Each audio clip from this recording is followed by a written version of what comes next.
La juventud es una de las principales víctimas del crimen organizado y el narcotráfico en América Latina. Y a pesar de los esfuerzos de algunos gobiernos, el problema tiende a agudizarse. Bienvenidos a Claves, y esta es una coproducción de la televisión alemana Deutsche Welle y el canal 13 de televisión de Costa Rica. En la moderación me acompaña hoy mi compañera Eisel Chacón. Mi nombre es Gonzalo Ernesto Cáceres. Gracias, Gonzalo Ernesto. Bienvenido a Costa Rica y bienvenido a esta joya arquitectónica como lo es el Teatro Nacional de nuestro país. Vamos de inmediato a darle la bienvenida a nuestros invitados. Tenemos por acá al ministro de Seguridad Pública, don Mario Zamora. También tenemos a doña Elizabeth Seward, quien es psicóloga clínica y coordinadora de Serenity House, una clínica para el tratamiento de jóvenes con problemas de adicción. También le damos la bienvenida a don Marco Zamora, de la Fundación Ever, y también a don Carlos Campero, quien es presidente de Beta Gamma, quienes se encargan de hacer investigaciones sobre narcotráfico y crimen organizado. El crimen organizado y el narcotráfico es, sin duda alguna, en el aspecto de su combate, su lucha, es un objetivo declarado del gobierno de Costa Rica, señor ministro. ¿Cuál es la dimensión que tiene este problema aquí en Centroamérica? El arte es ver este problema desde la cuna a la tumba, es decir, todo el proceso, tanto de su producción en Sudamérica, su traslado, almacenamiento y bodegaje en Centroamérica y su llegada a los destinos finales en Norteamérica. Y estamos viendo una amplia gama de situaciones, muchas de ellas cobran dimensión en el fenómeno criminal, a través de formas novedosas de ejercicio de la violencia, y ese es el reto que tienen los estados democráticos de la América Central, de cómo hacer valer nuestro Estado de derechos y libertades frente a un escenario en donde los grupos que se dedican al trasiego y también a generar consumidores a lo largo de esta vía de tránsito, pues tienen recursos que a veces superan por mucho los recursos que los propios estados tienen en esta materia. ¿Y cómo afecta esto principalmente a la gente joven, a la juventud centroamericana? Recordemos que en esencia el narcotráfico es una actividad empresarial ilegal en donde han determinado como eventuales consumidores de este ilícito a la población joven. Hay estrategias especialmente enfocadas en lograr la generación de adictos en la población joven con el objeto de lograr un mercado para el consumo de sus bienes ilegales, y ese es el gran reto que tienen los países centroamericanos, sobre todo cuando tenemos la proliferación de una alteración de la cocaína, que es el crack, que lamentablemente tiene un gran poder adictivo, y desde el consumo de esta droga cuesta lograr el desenganche muchas veces de esta población joven, que además, producto de su adicción, tiende a criminalizarse, es decir, primero se descapitalizan personalmente, luego descapitalizan el ámbito familiar, luego empiezan a tener problemas a nivel vecinal y muchas veces terminan en la indigencia y robando cada día para tener el dinero para la dosis diaria que requieren. Don Carlos, precisamente, basándose en los estudios y las investigaciones que ustedes han realizado a lo largo de los últimos años, ¿qué es eso que hace tan difícil el combate al narcotráfico y al crimen organizado, y cómo está afectando eso a toda la juventud latinoamericana? Bueno, nosotros tenemos un punto de vista bastante diferente que el común, y nosotros creemos que el principal factor que altera el obtener resultados en la lucha contra el narcotráfico, contra el crimen organizado, es precisamente una mala formulación de la política que hoy la mayor parte de los gobiernos en América Latina están implementando. Creemos que el principal problema es precisamente el prohibicionismo. El prohibicionismo lo que está haciendo lastimosamente es empujar a la juventud a tener una relación con el crimen organizado en esas esquinas donde no hay luz y donde los jóvenes no solo se ven empujados a tener que tratar con un vendedor de droga, que es parte del crimen organizado, porque no tiene otra opción, sino además que cuando tiene un problema de salud vinculado al consumo de drogas, se ve también estigmatizado por la sociedad para no poder asistir, no poder acudir a servicios de salud que puedan darle alguna solución a su problema. ¿Podría ser la legalización de la marihuana, de la cocaína, entonces una solución a este flagelo?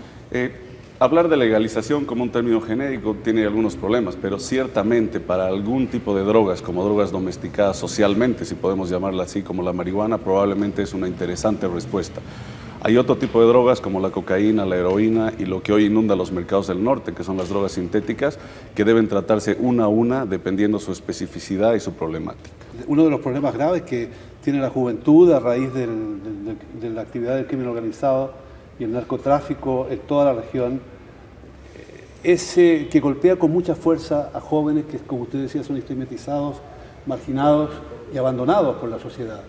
Elizabeth trabaja en un centro que se preocupa de estos jóvenes. Por favor, Elizabeth, ¿por qué no nos cuenta qué hacen y con qué problemas están ustedes confrontados?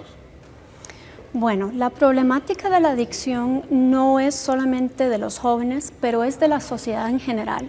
Es un síntoma de nuestra época que nos está afectando a todos. Lo que nosotros estamos viendo es que es una problemática muy compleja, porque no es simplemente un grupo de jóvenes malcriados o sin educación o abandonados de su familia o en la pobreza. La adicción tiene un componente genético, es una enfermedad, pues tenemos que entenderlo así. Tiene un componente de ambiente. Si la genética dispone a una vulnerabilidad a la adicción, el ambiente, si no es adecuado, también va a afectar y jalar a esos jóvenes, tanto al crimen como a la adicción. Y también esto de que nos habla nuestro colega de el estigma. Este estigma no permite a los jóvenes y a los familiares buscar ayuda y ser atendidos adecuadamente, tanto de las políticas como por las autoridades, como por los hospitales y psicólogos y psiquiatras a nivel internacional y nacional, porque es una problemática muy compleja. Y seguramente se trata del trabajo de ustedes de una obra gigantesca, pero seguramente con muy pocos recursos. O, dicho de otra manera también, ¿a cuánta gente llegan ustedes y cuánta gente es la que necesita de vuestra ayuda? Bueno, nosotros tenemos capacidad para 14 camas. 14 personas. Sí, exacto. Es pequeñito justamente porque es una problemática muy compleja donde estamos viendo ahora en la actualidad no solamente la adicción, pero también otros trastornos como bipolar, como borderline, como esquizofrenias, como apuestas, conductas antisociales. Pues tenemos que hacer un trabajo integral que toma su tiempo y necesita un equipo muy con mucho estudio, con mucha pasión y con mucha dedicación. Pero la pregunta también apunta a saber si el Estado o instituciones privadas están en condiciones de ayudar, de cooperar para atender a toda la población afectada, o es una mínima cantidad de personas que puede ser atendida. Yo creo que estamos tocando apenitas la problemática y por eso me parece muy importante que hoy estamos trabajando desde diferentes áreas esta problemática, porque solamente así vamos a poder hacer algo ante esto, porque no es solamente salud, no es solamente políticas, no es solamente más leyes, es todo.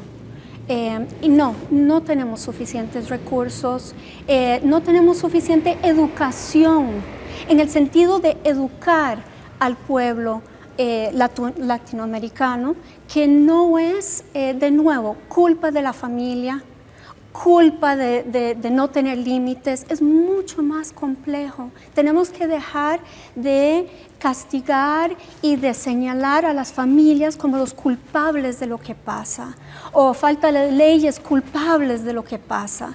Tenemos que empezar a tener un diálogo acerca de qué es lo que está pasando.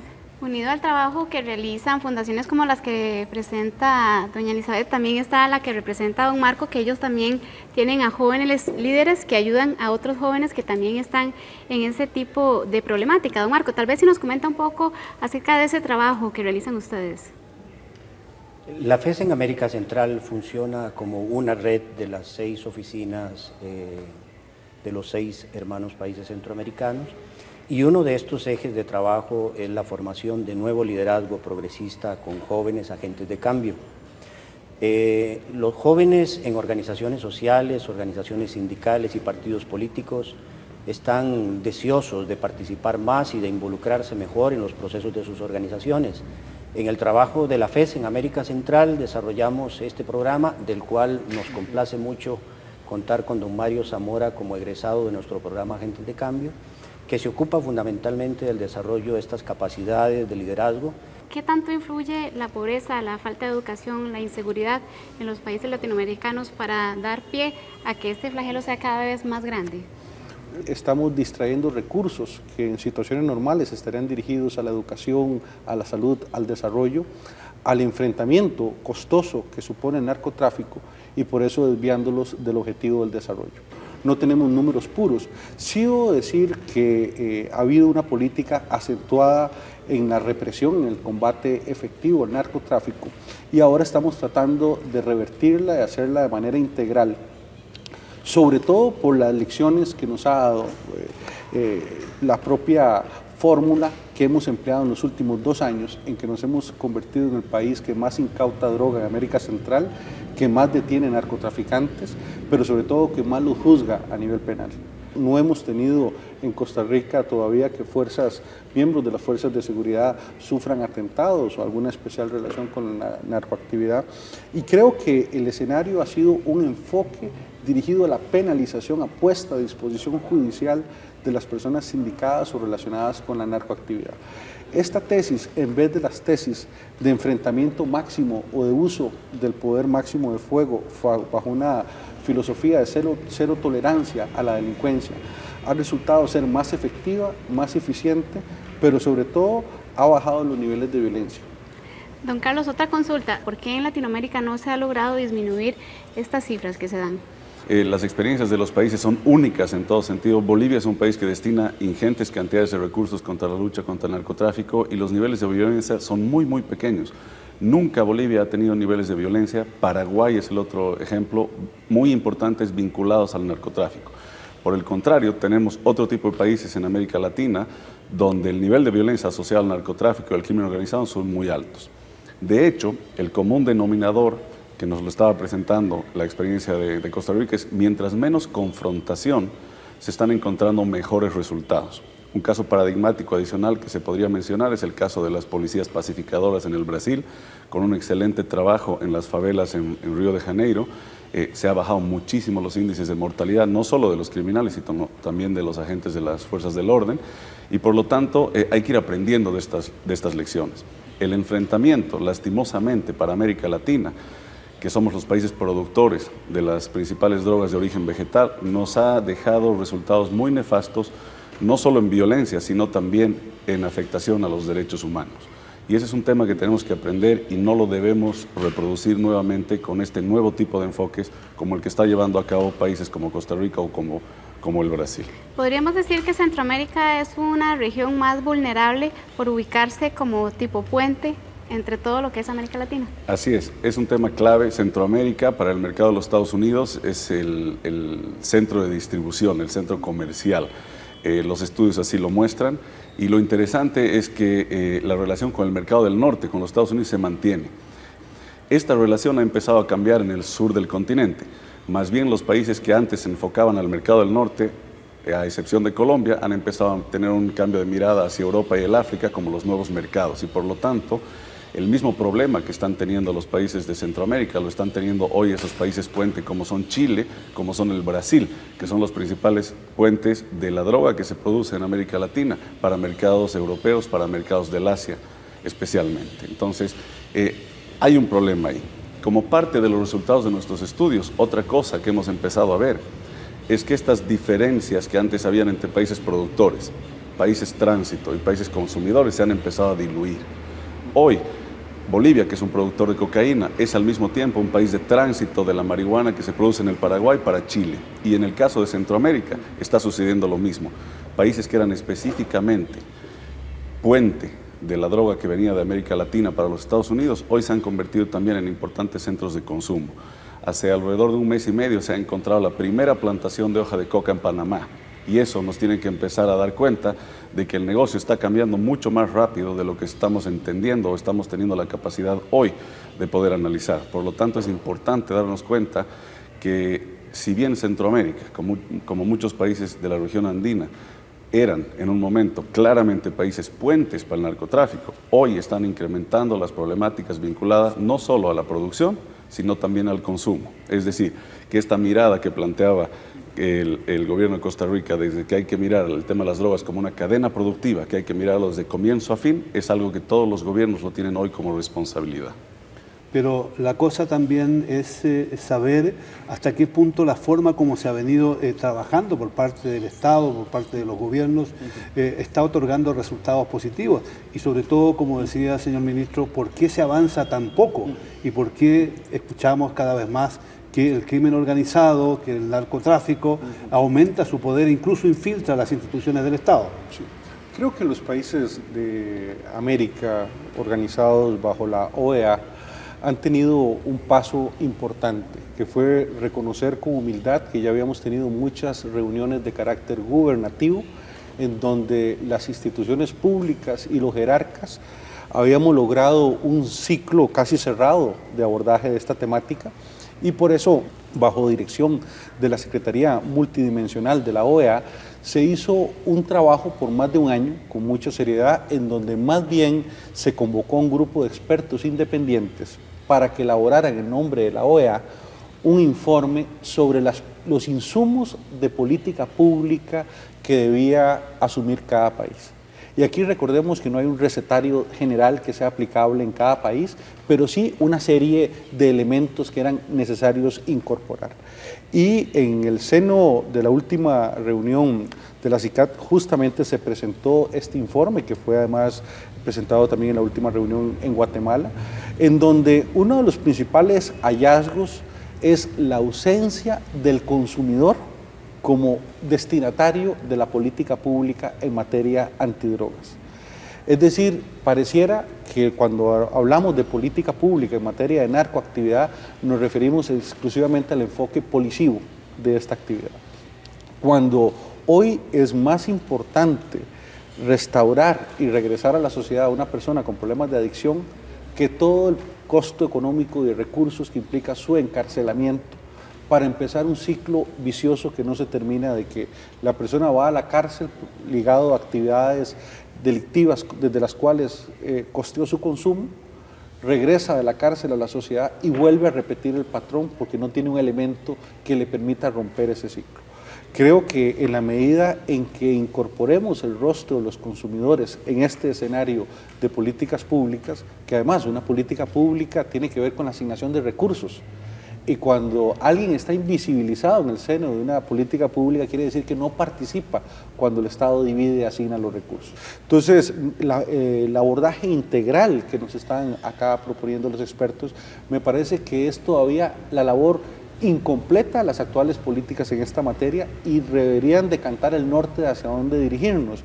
Estar invirtiendo más en el armamentismo en esta lucha representa una especie también de círculo vicioso en que entre más nos armamos en la policía, más se arman ellos y empezamos una cadena armamentista que no acaba.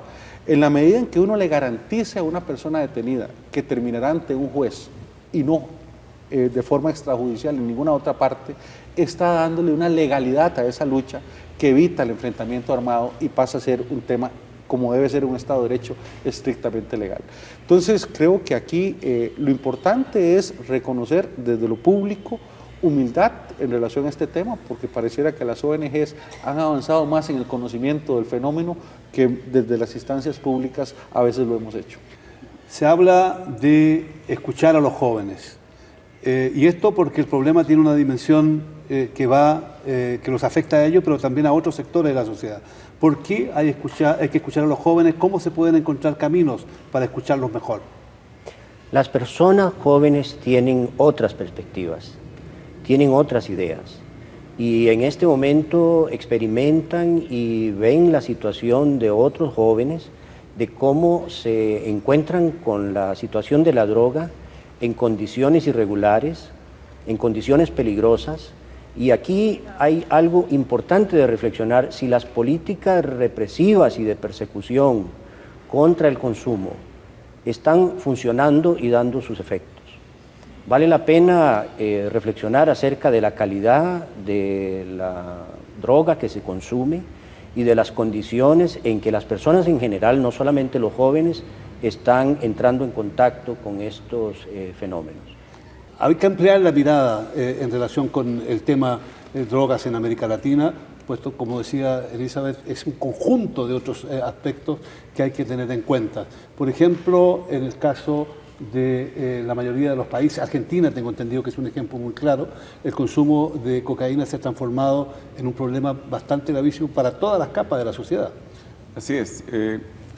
La mirada punitiva o policíaca del tema de las drogas hace que perdamos de vista probablemente a la mayor cantidad de usuarios que hoy se diferencian claramente entre aquellos que son usuarios problemáticos y aquellos que son usuarios recreativos. Esta pérdida de mirada hace que las políticas policíacas se enfoquen en estigmatizar a un pequeño grupo de personas, encarcelarlas, llenar las cárceles de jóvenes que tienen su primer y gran contacto criminal precisamente ahí adentro, y se empiezan a formar luego en el crimen organizado, pero deja escapar a un ingente número de personas jóvenes que utilizan drogas de forma recreativa sin tener problemáticas asociadas a ese consumo. ¿Qué políticas preventivas desde los estados vinculadas al tema de la salud se están formulando e implementando para enfocar en ese gran universo de consumidores que no tienen problemas serios con su consumo? Ninguno. En América Latina particularmente, todas las políticas de salud están enfocadas en personas o lo que se llaman usuarios problemáticos que han desarrollado una enfermedad de adicción con alguna de las drogas. ¿Esto a qué nos lleva? A que muchos jóvenes que usan las drogas de forma recreativa, ¿no?, hoy tengan que estar empujados, como yo decía en un inicio, a tener este vínculo con el crimen organizado. Y lo segundo, que es un tema muy, muy perjudicial para su salud, es que normalmente acceden a dosis de drogas que tienen muy poco de aquello que están comprando. En el caso específico de la cocaína en la Argentina, es no solo no el consumo de la cocaína, sino del crack, ya lo había mencionado el ministro, pero además consumo de cocaína que tiene menos del 10% de pureza. Es decir, que en realidad muchos de los jóvenes que tienen una adicción problemática, una adicción, están enganchados a una serie de sustancias químicas diferentes a la cocaína que ellos creían que estaban consumiendo. La Argentina se ha constituido en el tercer mercado de pasta base de América Latina y el Brasil es el segundo mercado de consumo de pasta base en América Latina. Dos países muy grandes, con un mercado muy, muy grande que supera casi los 400 millones de habitantes, son hoy en nuestra realidad latinoamericana los grandes consumidores de drogas, no solo de forma problemática, lo vuelvo a repetir, sino también de forma recreativa, y es algo que como autoridades, como políticos, como ONGs tenemos que empezar a mirar, porque las políticas de prevención deben ser algo que acompañen muy fuertemente lo que los gobiernos hoy están haciendo desde esta mirada miope policíaca únicamente. Elizabeth, aprovechando los datos que nos brinda don Carlos, ¿a qué edad están empezando los jóvenes a consumir droga y cuál es el consumo más común actualmente? No sé si será la cocaína o la marihuana.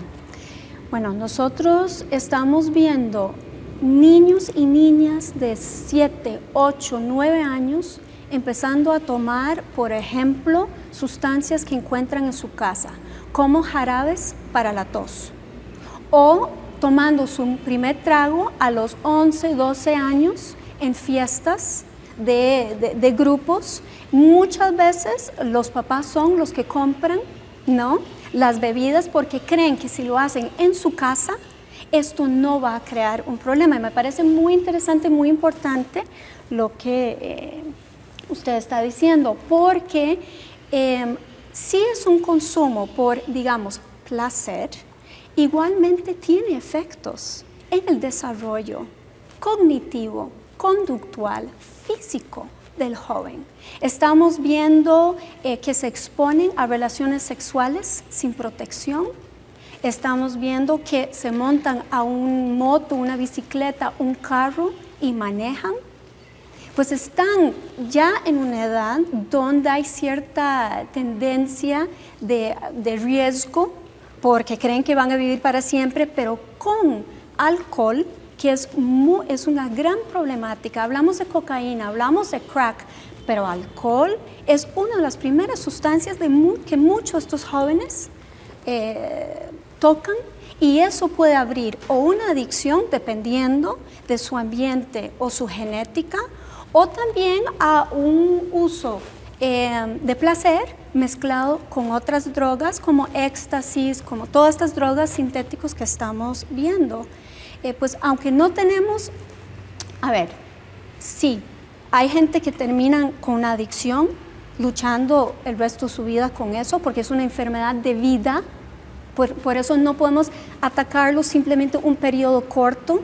Es como diabetes, es como problemas cardíacos. Tenemos que tener esa visión cuando estamos construyendo nuestros tratamientos y políticas, pero también estos jóvenes que lo hacen por placer se ponen en riesgo. Problemas con la memoria, problemas con su coordinación, problemas que van a seguir el resto de su vida demandando al sistema de salud atención y ayuda. Elizabeth, la familia, usted decía al inicio del programa que no es culpa de las familias que los jóvenes inicien su consumo de drogas. Sin embargo, en casos como estos, en los que usted comenta que niños desde muy pequeños utilizan un jarabe, ¿cómo pueden los padres detectar esto, verlo como un problema realmente y buscar una solución o evitar que pase a mayores riesgos? Cuando digo que no es culpa, es porque la culpa no nos sirve de nada. La culpa lo único que hace es hacer que las personas se quedan en silencio o tratan de tapar la problemática.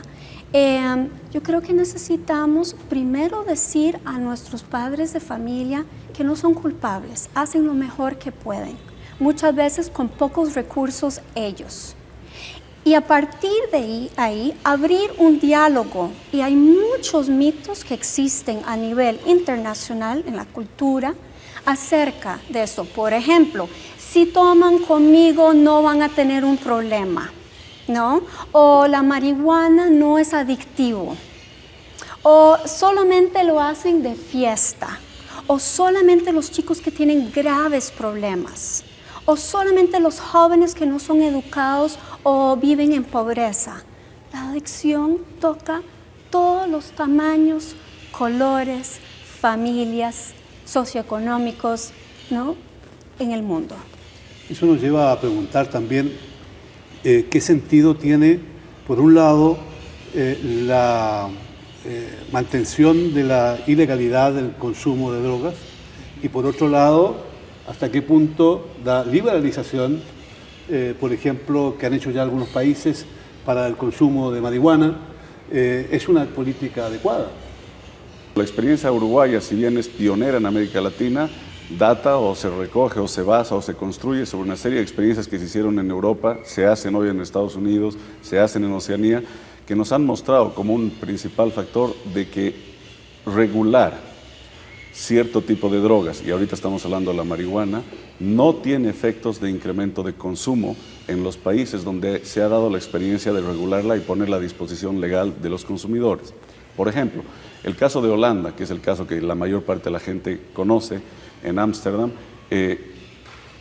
le permite a los holandeses comprar marihuana legal en unos ciertos lugares que son unos cafés de consumo.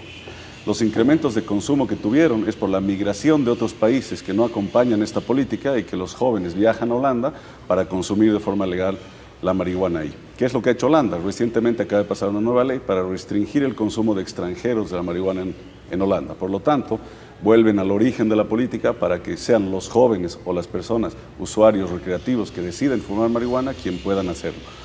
Hay mucho estudio que se ha realizado sobre estos temas y necesariamente la regulación o puesta a disposición de consumidores de drogas reguladas en su calidad y a precios que son similares a los que ellos encuentran en la calle, pero sin la necesidad de criminalizarlos yendo a comprar en la calle, sino a través de sistemas de farmacia, por ejemplo, no han demostrado tener efectos nocivos en cuanto al incremento de consumo. Sin embargo, lo que hay que decir es que todo este tipo de expendio legal de drogas en muchas partes del mundo está acompañado de políticas muy fuertes de prevención respecto a lo que una persona que compra una dosis legal va a hacer. Entonces, se trata de que la persona pueda acceder, pero esté en entero conocimiento de lo que va a consumir y cuáles son las posibles consecuencias. Y no solo hasta ahí, sino además con qué otro tipo de sustancias no debe mezclar aquello que está decidiendo consumir. Creemos que este tipo de políticas son importantísimas. El caso más interesante probablemente sea en Colombia, donde hay una ONG que va a los conciertos de música, donde van los jóvenes, y les permite hacer 3 cosas. La primera es que los jóvenes que ya se compraron su dosis de droga, la testean con ellos químicamente para ver si lo que compraron es ciertamente lo que compraron. Segundo, si tienen problemas de información, tienen un sinnúmero de personas y folletos y acceso a información sobre qué están consumiendo y con qué no hay que mezclarlo en el concierto.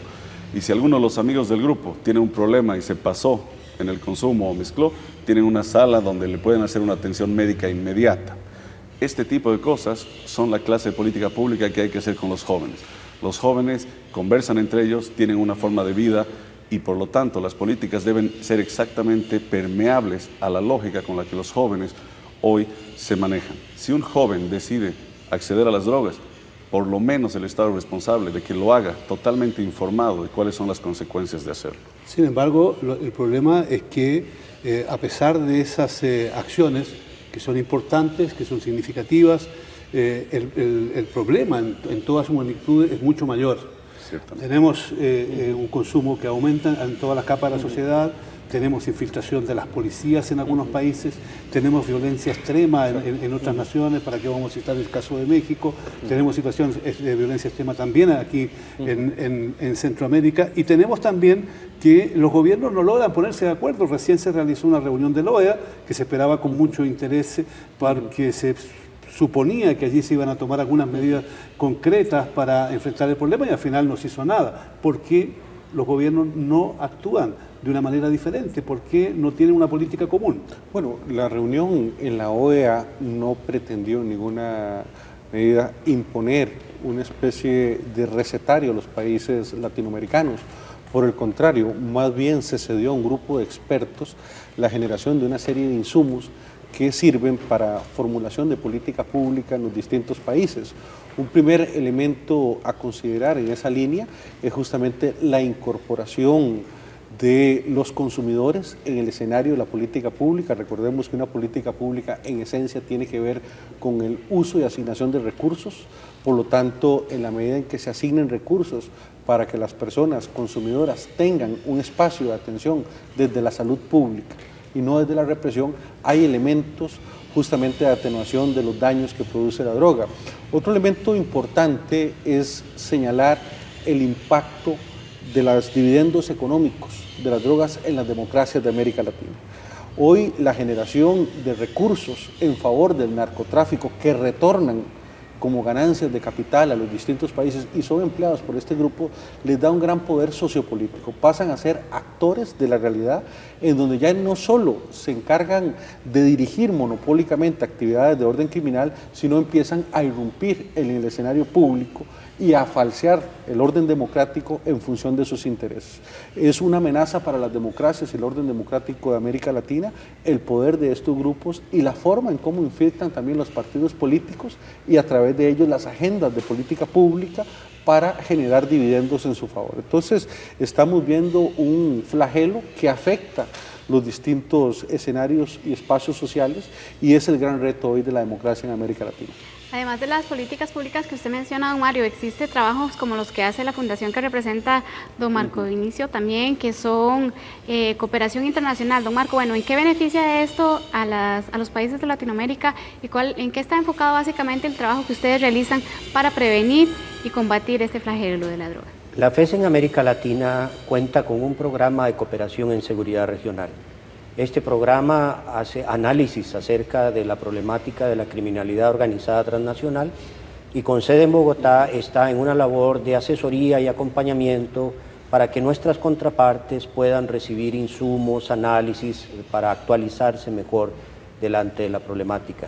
En América Central para nosotros también es importante que las contrapartes tomen más iniciativa desde las instituciones públicas, desde los partidos políticos, pero también desde las organizaciones de la sociedad civil.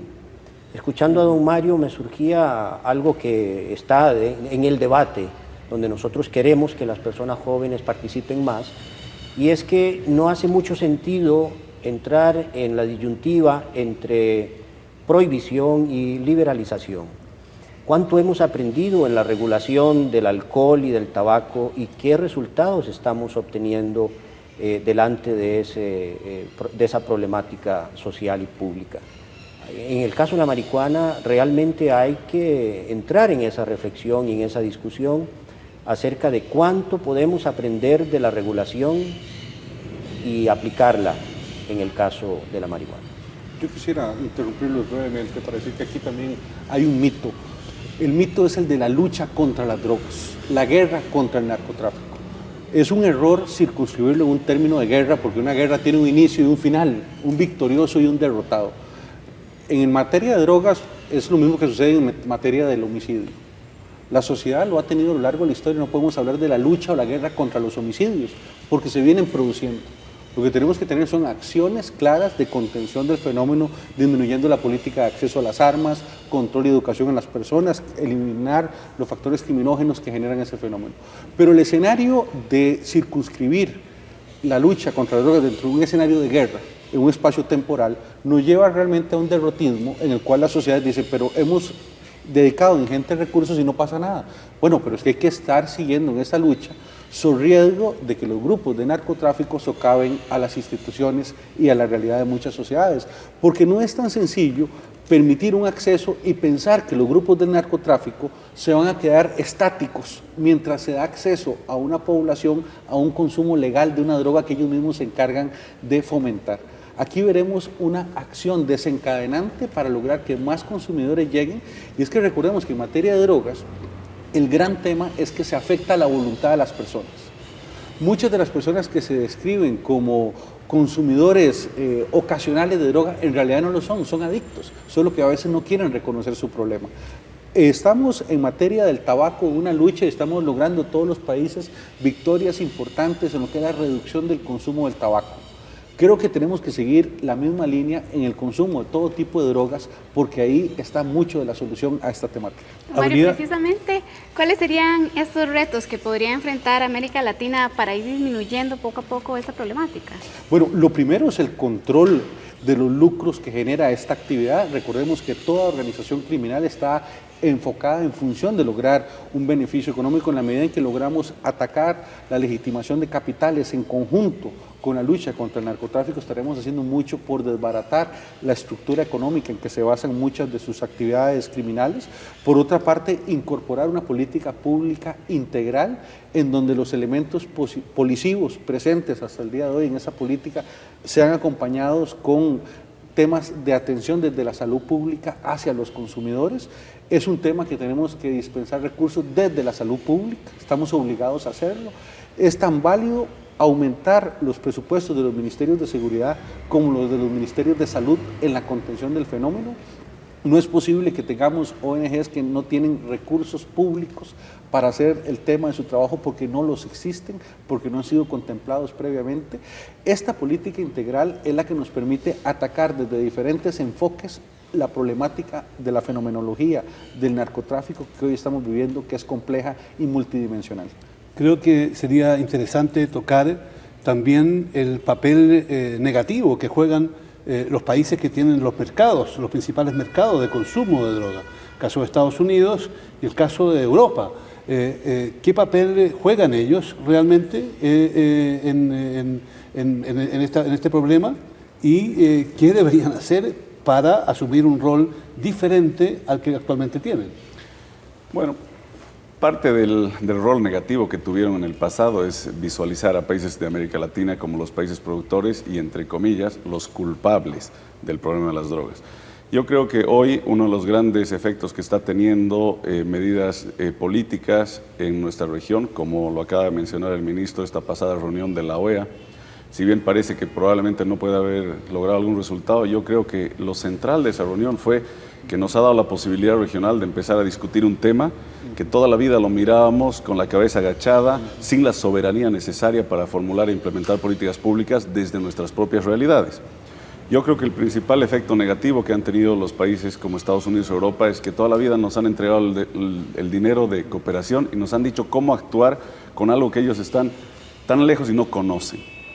y ha habido muy poco espacio para que nuestros estados hagan política pública desde el conocimiento de los problemas específicos de cada una de las realidades. No es lo mismo el narcotráfico en Centroamérica que en América del Sur, y no es lo mismo tampoco en Estados Unidos. Por el otro lado tenemos países como los Estados Unidos, que es el del discurso más prohibicionista, pero es donde los más grandes avances de legalización del consumo de marihuana se han dado. Recordemos que un par de meses atrás, 2 estados de los Estados Unidos, Colorado y Washington State, han aprobado el consumo de marihuana recreativa, además de más de 20 estados donde ya se la tiene de forma legal por motivos medicinales. Entonces yo creo que lo que tenemos que hacer es sincerar el debate. No solo dentro de nuestra región, la OEA nos ha dado una oportunidad importantísima para poner sobre la mesa este tema y discutirlo en cada país, pero además en una relación mucho más horizontal con los países consumidores, porque yo no creo que haya culpables.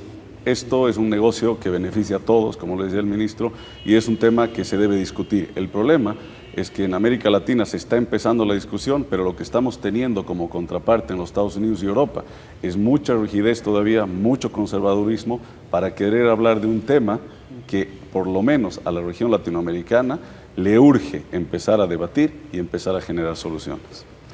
¿Es posible esperar que los europeos en concreto puedan asumir un papel diferente cuando se trata de analizar el consumo, el comercio ilegal y el crimen relacionado con las drogas en América Latina? Entender que es necesario desarrollar nuevos conceptos y nuevas políticas para poder avanzar en un diálogo entre Europa y América Latina. Eso es fundamental. Hay una gran posibilidad para abrirse a ese diálogo, para buscar políticas alternativas y mayor cooperación horizontal. Cooperación para tratar de encontrar una solución común a un problema gravísimo. Sobre todo especialmente importante para nosotros porque, como decíamos en este foro, el consumo de drogas y el crimen relacionado con ella se ha convertido en un problema grave para la seguridad y quizás también para la democracia de nuestra región. Gracias por acompañarnos, gracias por estar con nosotros.